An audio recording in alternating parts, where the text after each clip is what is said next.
Boa noite, meus irmãos. A graça e a paz do Senhor seja com a sua vida, com o seu lar. Boa noite também nossos queridos irmãos que estão conosco, nos acompanhando de casa. Nós temos no mínimo 500 pessoas conosco aqui agora, nesse momento de culto.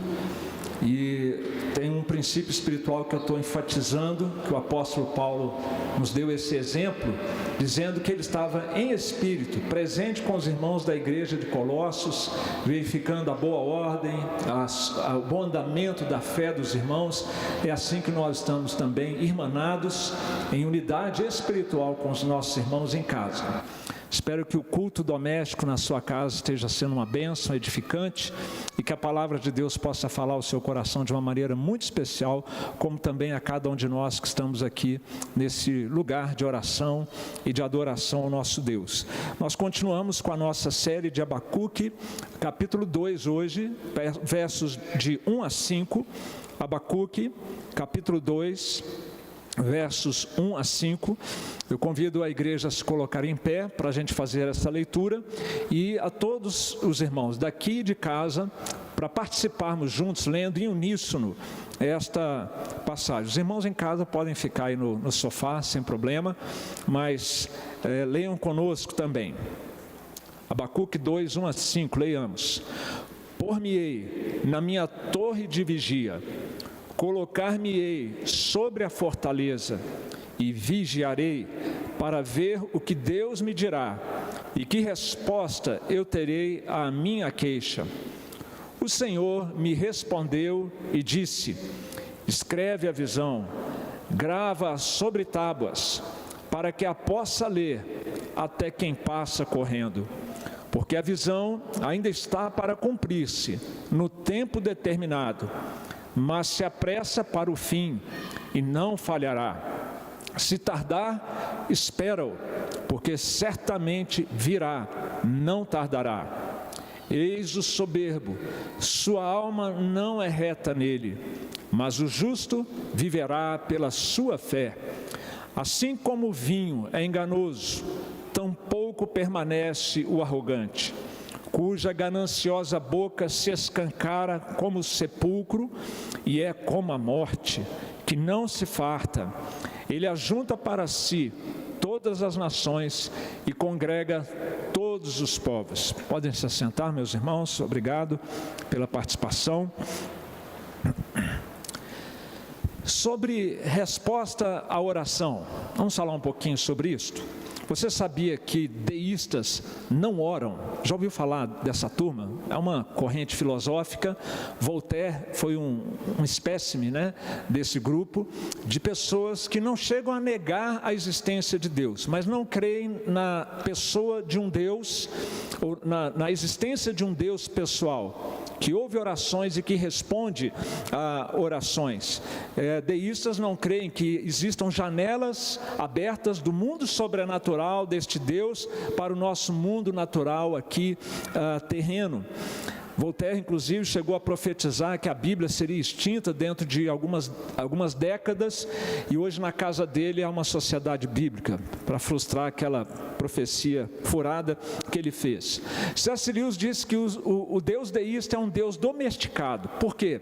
Você tem uma satisfação para a sua ansiedade de ter uma explicação transcendente para a nossa existência. Existe uma mente, existe uma inteligência abstrata, impessoal por aí, que justifica a existência deste mundo como nós o conhecemos. Mas ele é domesticado no sentido de que ele não quer ter um relacionamento com você porque ele não é ele, é algo, é isto. Esse Deus deísta não exige adoração. Você não precisaria estar aqui se o Deus deísta fosse de fato, se ele existisse. E ele não tem, o melhor de tudo, ele não tem regras e mandamentos. Ninguém gosta de regras, Ninguém gosta de mandamentos. E portanto o Deus deísta, ele não ouve e nem responde às orações.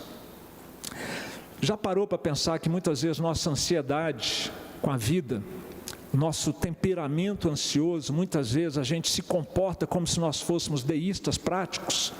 Cristãos na teoria, deístas na prática. porque a gente fica tão ansioso achando que Deus não está ouvindo, que Ele não vai responder, que Ele não vai cuidar da nossa vida. E muitas vezes a nossa falta de fé e de confiança neste Deus também, seja por ansiedade, seja por falta de confiança, nós estamos sendo deístas na prática. Mas o nosso Deus, meus irmãos, conforme revelado na Bíblia Sagrada, Rei eterno, imortal, invisível, Deus único, a quem nós devemos toda a honra e glória, Ele não, Ele ouve.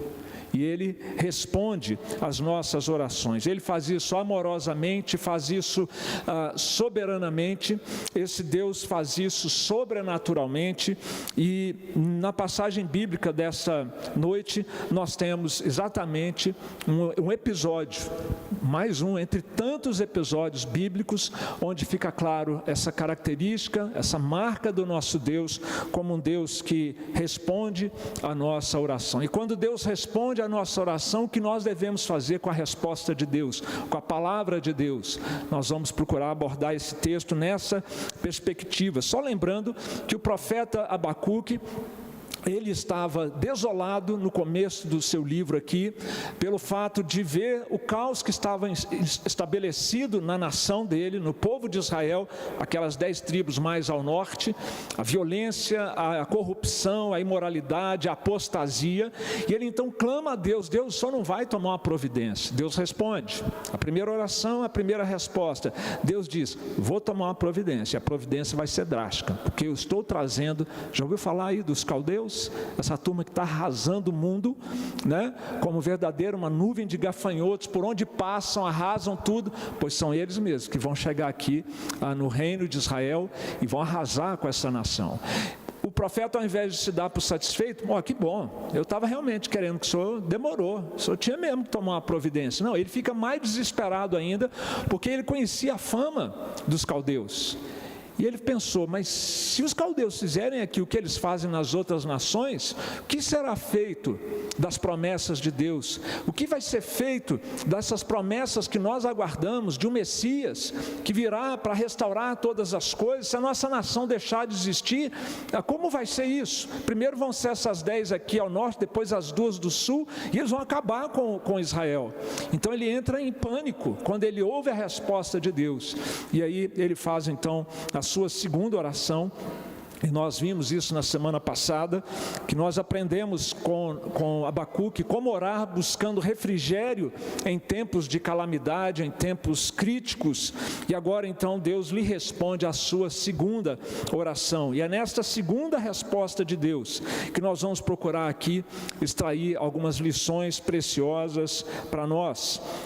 Nós temos uma passagem bíblica em Isaías que diz que a palavra de Deus não sai da sua boca sem antes cumprir o propósito para o qual Deus a designou. E é também olhando por esse prisma desta passagem de Isaías que nós vamos procurar identificar aqui, nesta resposta de Deus, nesta palavra que Deus deu, os seus propósitos quando Ele nos dá a sua palavra. O nosso Deus, meus irmãos, o Deus revelado na Bíblia, Ele tem propósitos específicos para nos dar a sua palavra. E o primeiro desses propósitos, meus irmãos, é que Ele espera e Ele quer que a sua palavra seja compartilhada, que a sua palavra seja divulgada. O profeta coloca-se na sua torre de vigia. Você leu aí o verso primeiro, um versículo que ele é bem conhecido e bem querido da igreja, né? Por-me-ei na minha torre de vigia, colocar-me-ei sobre a fortaleza e vigiarei para ver o que Deus me dirá e que resposta eu terei à minha queixa. E o Senhor me respondeu e disse: escreve a visão, grava sobre tábuas, para que possa ler até quem passa correndo. Ao contrário do Deus deísta, ao contrário dos falsos deuses, o nosso Deus, você pode se colocar numa torre de vigia e aguardar que no tempo dele, Ele vai dizer algo a você, Ele vai responder algo a você, ainda que seja uma queixa do seu coração. Nós vimos isso também no domingo passado, que Deus não se importa de ouvir nossas queixas, nossas ansiedades, nossos questionamentos, nossas dúvidas. É diferente de chegarmos a Ele com rebeldia ou com incredulidade.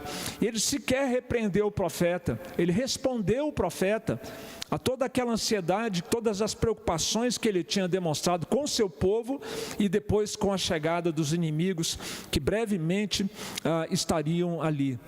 Os falsos deuses não respondem à oração, meus irmãos, mas Deus respondeu ao seu povo por meio do profeta, e Deus responde à igreja por meio do seu Filho, Jesus Cristo, e por meio da palavra de Cristo. E eu pergunto se você tem sido persistente nas suas orações. Você tem se colocado na sua torre de vigia, colocando diante de Deus coisas que o inquietam, projetos que você tem, dificuldades em relacionamentos. Você tem feito as suas orações, de fato, esperando que Deus vá se importar e que Deus vai responder você? Quem tem com Deus um relacionamento e o vê como um pai de amor, coloca as suas preocupações e ansiedades e espera Deus agir e Deus responder. Mas a palavra de Deus, meus irmãos, deve ser compartilhada, ela deve ser divulgada. E o Senhor disse isso de uma maneira interessante, né? Ele falou, olha, escreve claramente a visão em tábuas para que se possa ler facilmente. A resposta de Deus ao profeta, naqueles tempos dramáticos, tinha a ver com a chegada dos caldeus, o exílio que iria começar por etapas. Os caldeus, gente, são os babilônicos, a mesma coisa, tá? Quando você ouvir uma coisa ou outra, não são povos diferentes. E quando eles chegassem, eles iriam começar a deportar pessoas importantes da sociedade judaica para a Babilônia, e depois, finalmente, eles iriam arrasar a cidade até o fundamento, destruindo muros, destruindo o templo. Uma verdadeira barbárie aconteceria ali. Mas o Senhor futuramente iria restaurar a sua nação. Deus não permitiria que Israel fosse destruído até o último homem, por causa exatamente das promessas que ele havia feito. Esta palavra do Senhor para Abacuque, ele disse, não guarde isso para você, você precisa falar do meu juízo, e você precisa falar da minha misericórdia, e fale de uma maneira que fique muito claro.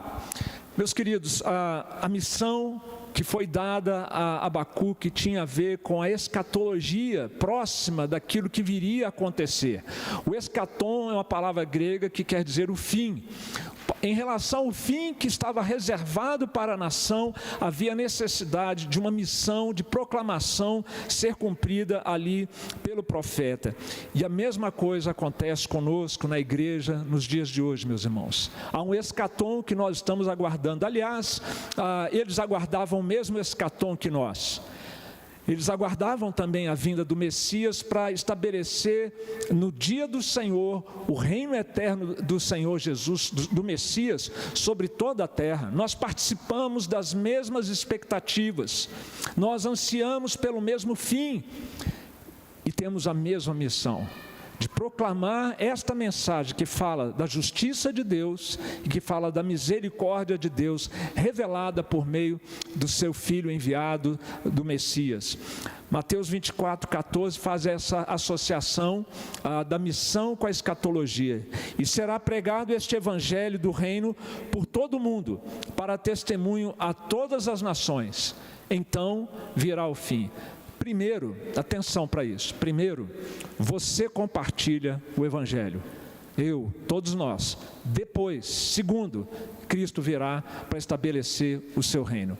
Olha a responsabilidade que foi colocada sobre Abacuque, que está sobre cada um de nós.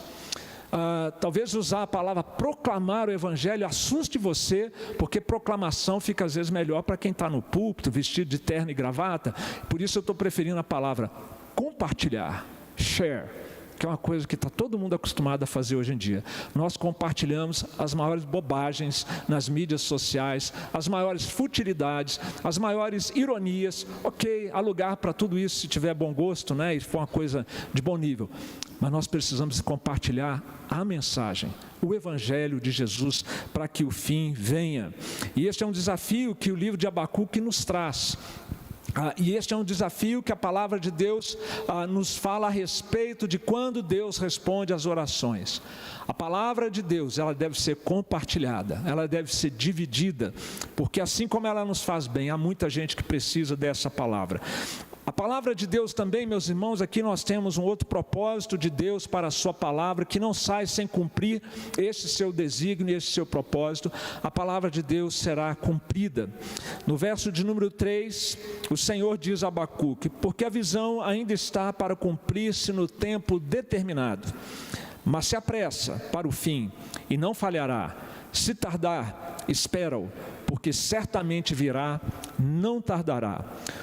Você prestou atenção aqui nessa expressão, tempo determinado, fim, não vai falhar, vai acontecer.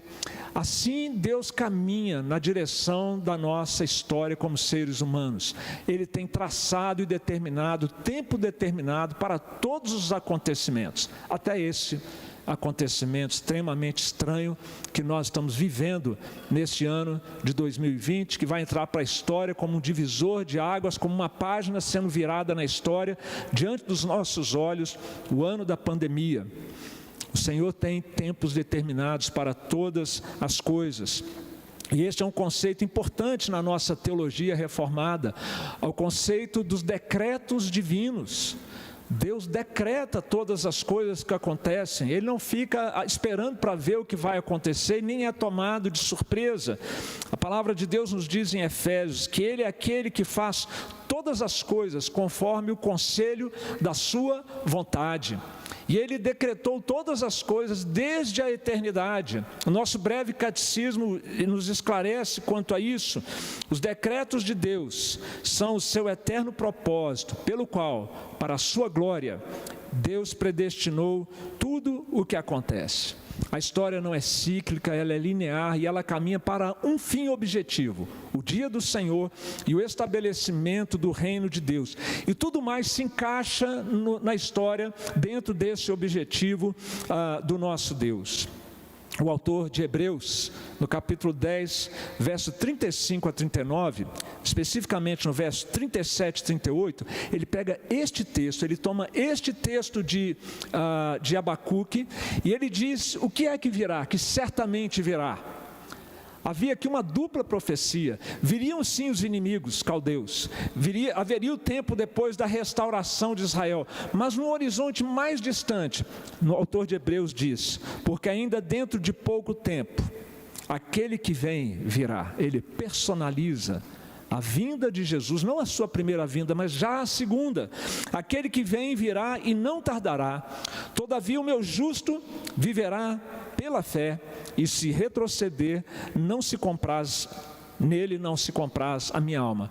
Essa expressão tão querida da igreja reformada, né? O justo viverá pela fé, ela vem daqui de Abacuque. Paulo a utiliza em Romanos, a utiliza em Gálatas, e aqui o autor de Hebreus também a utiliza para fazer referência à atitude de fé confiante que o povo de Deus deve ter na expectativa da vinda do Senhor Jesus Cristo, no tempo determinado, de acordo com os propósitos de Deus. E todos os acontecimentos mundiais, eles se encarregam, ou eles têm essa finalidade de ir preparando o terreno para a volta do Senhor Jesus Cristo. Meus irmãos, nós precisamos da palavra de Deus para termos essa segurança e essa confiança de que nós não estamos sendo jogados de um lado ao outro por uma sequência caótica de acontecimentos, mas que Deus está dirigindo todas as coisas. Um autor disse que Deus pode até parecer ser mentiroso, mas Ele não pode mentir. Se Ele falou que vai fazer, Ele vai fazer. Se Ele falou que Ele virá, Ele virá. Aquilo que Ele disse que Ele faria na época de Abacuque, Ele fez. Nós podemos dizer que Deus pode até parecer estar atrasado, mas Deus nunca se atrasa. Tudo acontece no seu tempo determinado. Na minha vida, na sua casa, no nosso país, no nosso mundo, é assim que as coisas funcionam, meus irmãos. Você pode descansar nessa direção divina, conduzindo a sua vida, a sua família, conduzindo a todos nós. E por último, meus irmãos, a palavra de Deus tem também como propósito, Deus nos dá a sua palavra para que ela impacte a todos aqueles que a ouvem. A palavra de Deus vai produzir efeitos na vida de todos, até dos rebeldes, até daqueles que vão ouvir, vão resistir. Mesmo assim, essa palavra, ela vai produzir impactos. O que Deus falou exatamente ao profeta? É esse versículo-chave: eis o soberbo, sua alma não é reta nele, mas o justo viverá pela sua fé. Essa é a essência da mensagem que Deus deu, da resposta de Deus para Abacuque. Ela começa com essa expressãozinha: eis o soberbo. Essa é uma referência aos caldeus. Todos eles muito inchados, muito cheios de si, pelo sucesso das suas campanhas militares, destruindo nações para todos os lados e indo agora com toda a sua sede de sangue para cima do povo de Deus. E Deus então diz: deixa, dá um tempo. Abacuque, segura a onda, porque eu vou tratar com esses soberbos. Se o justo viverá pela fé, no verso 5 ele diz que tampouco permanece o arrogante. O justo viverá, os arrogantes serão punidos, experimentarão o juízo de Deus. Como nação, achando que vão ser eternos, que vão estar sempre no poder, eles não permanecerão. A mensagem, portanto, a essência da mensagem do profeta, meus irmãos, ela fala tanto do triunfo da fé dos crentes, quanto do fracasso da rebelião dos soberbos. E não é essa a mensagem do Evangelho? Aqueles que tiverem fé em Jesus Cristo, que se esvaziarem de si mesmos, que renunciarem e crucificarem o seu ego e seguirem a Cristo, serão vitoriosos, estarão eternamente no reino de Deus. Mas os soberbos, os inchados, os autossuficientes, aqueles que acham que não precisam de Deus, que Deus é para os fracos, religião é para mulheres e crianças, com bastante sexismo aí nessa colocação. Pois bem, esses que são arrogantes não permanecerão, mas experimentarão a justa ira do nosso Deus. Este é o binômio do Evangelho: graça e justiça. Sempre justiça. A justiça de Deus, ela é aplicada a nós pela mediação do seu Filho Jesus Cristo. Na verdade, ela é aplicada a Cristo, Ele é punido em nosso lugar e nós recebemos então a absolvição dos nossos pecados. Esta é a mesma mensagem, meus irmãos, que nós temos do Evangelho e que causa impacto em todos, porque em alguns será cheiro de vida para a vida, em outros cheiro de morte para a morte. O mesmo cheiro, a mesma mensagem, o mesmo Evangelho. O autor de Hebreus, que eu citei há pouco, quando ele trata desta passagem, então, falando da vinda do Senhor Jesus Cristo, ele diz: ok, você já conhece esse Evangelho, você já o recebeu na sua vida, você já tem essa fé salvadora, então agora é hora de perseverar. Não abandoneis, portanto, a vossa confiança. Ela tem grande galardão. Com efeito, tendes necessidade de perseverança, para que, tendo feito a vontade de Deus, alcanceis a promessa. Nós todos precisamos escolher, diante da mensagem do Evangelho, de que lado nós vamos nos posicionar. Se ao lado daqueles crentes, daqueles que creem em Cristo, humildes, arrependidos de nossos pecados e, portanto, aprendendo a amar, aprendendo a obedecer ao nosso Senhor Jesus, ou ao lado dos inimigos de Deus. E é meio que politicamente incorreto falar isso nos nossos dias, mas é isso mesmo. Aqueles que não amam a Cristo são inimigos de Deus, ainda que sejam religiosos. E todos nós precisamos nos definir, então, se ficaremos ao lado dos amigos de Deus ou dos inimigos do Senhor. Esse é o momento, portanto, meus irmãos, para nós perseverarmos em fazer a vontade de Deus. Meus queridos, o nosso Deus, Ele fala e Ele tem propósitos sábios para a sua palavra chegar aos nossos corações, para nós termos a Bíblia Sagrada em nossas mãos. Ele espera que nós cumpramos a nossa missão, para que o tempo do fim possa finalmente chegar. Ele fará cumprir a sua palavra, porque tudo ele decretou soberanamente. Isso é de extrema conforto e confiança para os crentes em Cristo. E essa palavra vai produzir impacto na vida de muitos. Na vida dos que ouviram aqui esta mensagem, os crentes que havia ali, porque havia crentes ali, Daniel era um deles, os amigos de Daniel, Ezequiel, Jeremias, essa turma toda fazia parte aqui do grupo, do remanescente fiel. Para eles foi importante ouvir, foi confortador ouvir esta mensagem. Já para os falsos crentes no meio da igreja do Antigo Testamento e para os inimigos declarados de Deus, da nação dos caldeus, essa mensagem também ela produziu impacto, condenando-os ainda mais pela sua rebelião contra o Senhor. Que a graça de Deus e da sua palavra assim nos abençoe, meus irmãos.